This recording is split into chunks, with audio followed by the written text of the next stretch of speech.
some breaking news that just came across our desk. We want to bring you this as quickly as possible, but I am looking over it for the first time as you are hearing it for the first time. Let's go through this here. The Virginia Supreme Court has struck down a Democratic congressional redistricting plan that had one voter approval. The court's decision on Friday marked a major setback for Democrats in a nationwide redistricting battle with Republicans ahead of the midterm elections. The plan was approved April 21st by voters, and it could have helped Democrats win up to 4 additional House seats in the United States Congress. But the court said state lawmakers violated procedural requirements when referring the plan to the ballot. A recent U.S. Supreme Court ruling that weakened the Voting Rights Act has been used by Republicans in several southern states to try to eliminate congressional districts held by black Democratic leaders. Now, that last part is not breaking news. That last part is something that we've been discussing quite a bit here on Live Impact News. In fact, yesterday we saw a protest at the Tennessee redistricting meeting, and Tennessee, however, has begun to redraw their maps based on the changes to the Voting Rights Act. So you have two things happening in concert with each other here, okay? You have the Voting Rights Act of 1965 being significantly weakened by a Supreme Court decision. That particular decision will improve Republican-led states' chances, especially in the South, of redrawing their maps to add more Republican-leaning districts. At the same time, in Virginia, the Virginia Supreme Court has struck down the Democratic congressional redistricting plan that won voter approval just about couple weeks ago, 2-3 weeks ago, something that many in the Commonwealth here went to the polls and voted on. That redistricting plan that would transfer more seats to the Democratic-leaning side has now been struck down by the Virginia Supreme Court. We've been awaiting this decision.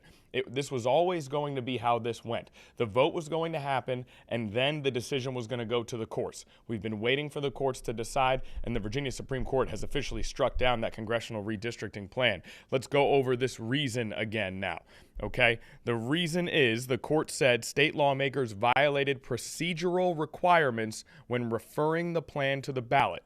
We hope to get more details on what exact requirements they violated, but massive breaking news here, and we are talking months and months and millions of dollars that went into this campaign for that ballot to hit your hands as a Virginian, and now the decision that was made during that vote has been struck down by the Virginia Supreme Court. Massive news coming across our desk here at 10:16 a.m.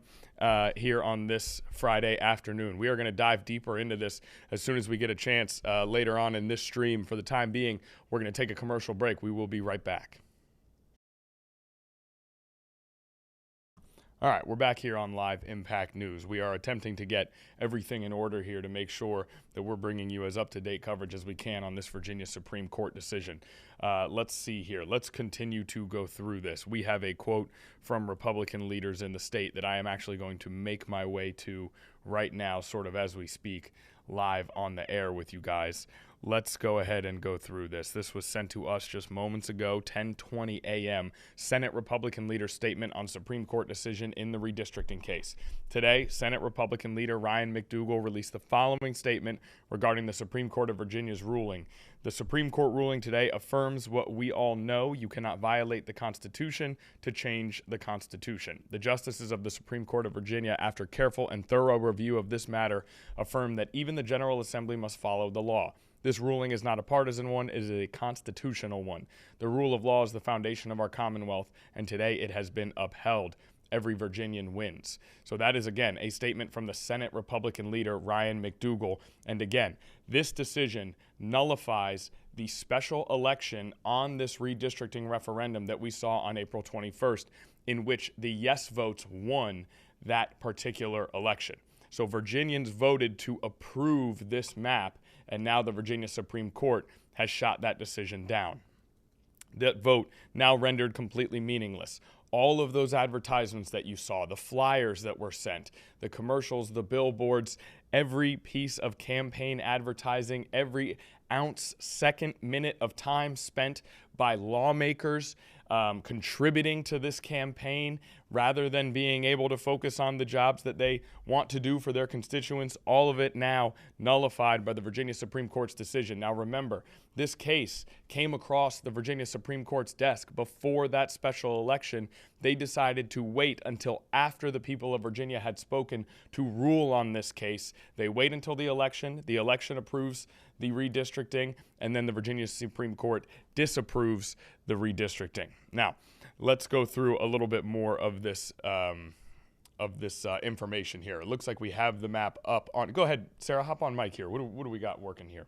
We have reaction from former Virginia Governor Glenn Youngkin. Okay, excellent. Let's hear from former Virginia Governor Glenn Youngkin, the predecessor to current Governor Abigail Spanberger. Glenn Youngkin, quote, "Justice have been served. From the beginning, this was the most obvious violation of Virginia's Constitution. Abigail Spanberger and Democrats in Richmond knowingly violated our Constitution to disenfranchise millions of Virginians. The Constitution prevailed, and Virginians will never forget this unlawful attempt to rob them of their voice in Congress." So the word Constitution used 3 different times in that particular statement, as Glenn Youngkin is sort of restating his support for the decision that's been made here, as he was also vocal during portions of that redistricting campaign that was happening. Now, let's continue to search for any reaction that we may get, and we'll also go through and try to add more context. Now, legislative voting districts typically are drawn once a decade after each census. So that census will account for changes in population, and then legislative voting districts will be redrawn after that in order to base the redrawing on those new censuses. Censi. I'm not sure how to plurally say the word census, but you get the idea. Now, this was a mid-decade redistricting, and so that was highly unusual. Now, however, it did come after, and we've been over this dozens and dozens of times on the stream. I apologize, but news just continues to pile in about this situation. Donald Trump stood in front of reporters and asked Texas legislators to get him 5 more seats. Texas went about redrawing their districts. California responded with an attempt to redraw theirs. That domino effect fell state to state until it reached Virginia. Virginia went through with the special election. Virginians voted to approve the new map. That new map added up to 4 seats for Democrats based on the likelihood of the vote in those new districts, and now it's been nullified by the Virginia Supreme Court. As this is all happening, the United States Supreme Court has seriously hampered the Voting Rights Act of 1965, with Section 2 of that Voting Rights Act being largely weakened due to the Supreme Court's decision. Now, states, especially across the South, are scrambling to redraw their maps once again based on this new ruling on the Voting Rights Act. Tennessee just yesterday redrawing their maps at a public, well, it was a private meeting, but it was at a public building where numerous protesters went directly to the building and protested as their representatives were looking to redraw maps. They did successfully redraw that map, and it has, for all intents and purposes, eliminated the one of the districts, a district that ran through Memphis. So this is an ongoing situation that you keep thinking may be nearing some sort of conclusion, but only seems to ramp up as we go. And now we get this decision from the Virginia Supreme Court. Let's continue to sort of maneuver through our information here as we try to give any and all foundation and context to this decision that we can. Virginia currently represented in the United States House of Representatives by 6 Democrats and 5 Republicans, elected from districts imposed by a court after a bipartisan redistricting commission failed to agree on a map after the 2020 census. So this bipartisan redistricting commission was created in an attempt to avoid gerrymandering. But after the 2020 census, that bipartisan commission could not decide on a map, so it was then imposed by a court. That, again, mid-decade was changed as Democrats were able to push a map through with a vote. That vote has now been nullified. We have another update coming from Sarah Calloway here. Attorney General Jay Jones has released a statement in response to the Supreme Court decision on the redistricting case. He said, "Today, the Supreme Court of Virginia has chosen to put politics over the rule of law by issuing a ruling that overturns the April 21st special election on redistricting. This decision silences the voices of the millions of Virginians who cast their ballots in every corner of the Commonwealth, and it fuels the growing fears across our nation about the state of our democracy. As Attorney General, it is my job to enforce the laws on the books and defend the will of the people. Before the court, my office clearly laid out both in filings and oral arguments that this constitutional amendment process and voter ratification occurred in a timely, constitutionally compliant, and legally sound manner." The Republican-led majority of the Supreme Court of Virginia contorted the plain language of the Constitution and Code of Virginia to give it a meaning that was never intended, which allowed them to reach the wrong legal conclusion that fit their political agenda. The consequences of their error are grave. Attorney General Jay Jones, this is the statement from them, he went on to say, "The strength and stability of our democracy depends on adherence to the rule of law," and that his team is carefully reviewing this unprecedented order and evaluating every legal pathway forward. Okay, thank you, Sarah. We have, of course, a statement from Jay Jones there, the Attorney General here in Virginia. And now we see representatives from both sides say, one side saying they have done right by Virginians, the other side saying they've done wrong by Virginians. You see that stark bipartisan contrast in reaction to this decision. And by they, I mean the Virginia Supreme Court, who made this decision, who populates the Virginia Supreme Court. The state Supreme Court's 7 justices are appointed by the state legislature, which has kind of gone back and forth between Democratic and Republican control over the years. Legal experts, according to the Associated Press, say that the Virginia Supreme Court does not have a set ideological profile. The case before the court focused not on the shape of the new districts, but rather on the process that the General Assembly used to authorize them. And because the state's redistricting commission was established by a voter-approved constitutional amendment, lawmakers had to propose an amendment to redraw the districts. That required approval of a resolution in 2 separate legislative sessions with a state election sandwiched in between to place the amendment on the ballot. The legislature's initial approval of the amendment occurred last October while early voting was underway, but before it concluded on the day of the general election. The state legislature's second vote on the amendment occurred after a new legislative session began in January. Lawmakers also approved a separate bill in February laying out the new districts subject to voter approval of the constitutional amendment. Now, I know what I'm getting into now is a lot of sort of technicalities within politics, but that is what this decision seems to come down to, technicalities within politics. So let's continue. Judicial arguments focused on whether the legislature's initial approval of the amendment came too late. Too late because early voting had already begun for the 2025 general election.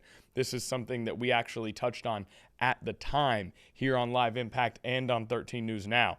Now, we have word from an attorney here who defended the legislature, arguing that the election should be defined narrowly to mean the Tuesday of the general election. So attorney Matthew Seligman, who was defending the legislature that pushed through this redistricting, has argued that the word election should be confined to that Tuesday of the general election, which would have nullified the fact that early voting had already begun.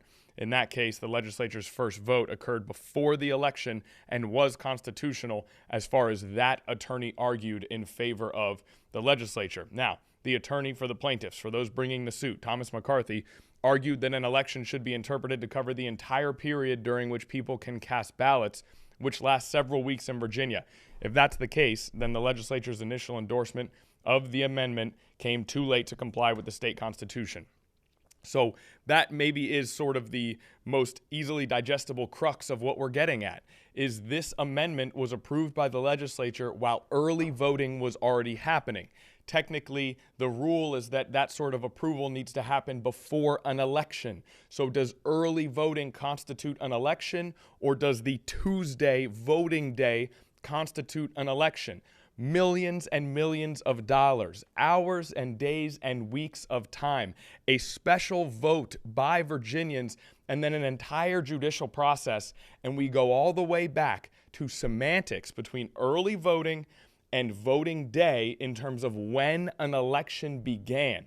That is where we are headed in terms of this Virginia Supreme Court decision that will impact representation in the House of Representatives in the midst of a redistricting battle ahead of a midterm that is quickly approaching and that is expected to be absolutely critical in the direction of our country, as they always are. So this decision comes down here as we're on Live Impact News, and that is why we're breaking it down to this extent. We just got this news about 15, 20 minutes ago.